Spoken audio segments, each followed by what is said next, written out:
like to say, Joseph Nye, he's an interesting man, but he's at Harvard, and he wrote a book about soft power and hard power, which is a very interesting concept. One of the things that he said is power. The nature of power is of two types. The hard power is military power. It's the ability to force people to do something. That's hard power. Soft power is persuasive power. It's the power to make somebody want to do something that you want them to do. And he said that America uses too much hard power. It doesn't utilize its soft power enough, and it has a lot of soft power. And so he argues that we should be using soft power as a country, as opposed to hard power. Because if you want to win hearts, you don't drop bombs on their heads. It's as simple as that. You know, if you want to make people love you, you don't drop bombs on their head. Seriously. Because they won't. They just won't like you. And the greatest recruitment for Al-Qaeda, I mean, I'll give advice to the State Department any day on this one. The greatest recruitment for Al-Qaeda is a current American foreign policy. That is the greatest recruitment, and we want to stop that because we don't want to see their ranks swell. I don't want to see their ranks swell. But Iraq, seriously, look what's been done. It's a tragedy. And now even the conservatives are backing out. Even Buckley's saying it's a mistake. They're all backing out now. They're washing their hands of it. Fukuyama, the whole lot of them. Seriously, they're washing their hands of it because it was a mistake. The only option, get out. It's as simple as that. And we should be supporting that. We should be supporting anybody that's supporting that. We want to see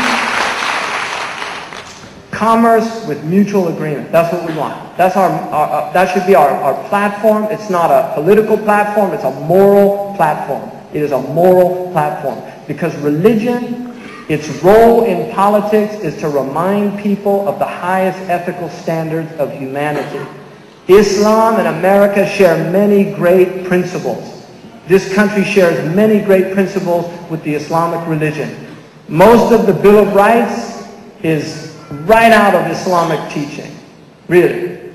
Most of the founding principles of this country, right out of Islamic teaching. And so we should be calling these people to be who they are, not to be people of Abu Ghuraib. Really. We don't want that America. We don't want the America of Abu Ghuraib. We want the America of the finest people that represent this tradition. Really, the finest people that represent this tradition. That's what we want to see.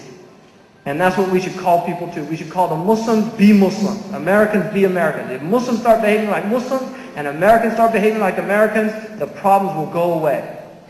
They'll go away. If they adhere to their first principles, we can avert all of these problems. So we have to call our own community back to the highest virtues and principles in our religion, and we need to remind Americans, you're Americans.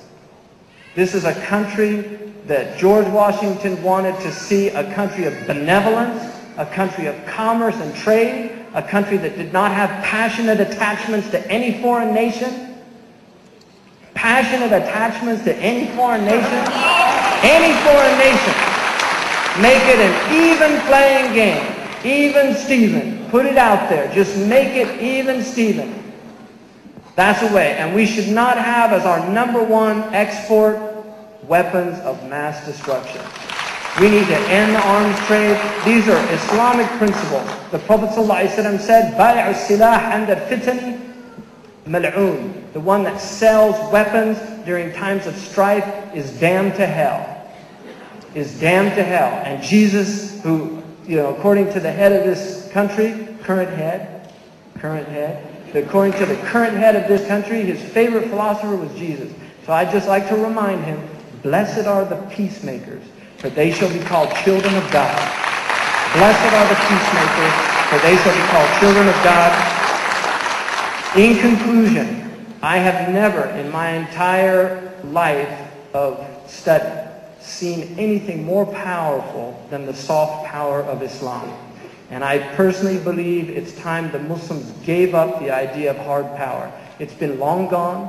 Muslims have not had hard power in a very long time. It's a waste of time. And I believe that we need to begin to expend our soft power, because this religion has a persuasive force that is overwhelming. And people need it. They need Islam.